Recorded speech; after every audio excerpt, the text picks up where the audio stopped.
So hey everyone, welcome back to another quick and very interesting tutorial. Where in this quick tutorial, I'm going to show you how you can see all the hidden power plans of your Windows PC that are currently in progress, that are currently working.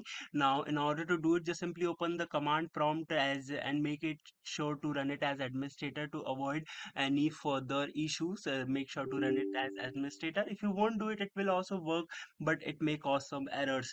Now here simply type power cfg with a space and forward slash type list. Once you do that, here you're gonna find the current power scheme of your system with a unique code, and that is currently set to balanced. I can change it from the settings and it will tell me the exact working power scheme for my system that my system is using right now to save the power and boost the performance. Alright, so that's it for this tutorial. I hope this video will be helpful for you. Make sure to hit the like button and subscribe button for more such helpful and interesting tutorials. See you in the next one. Take care.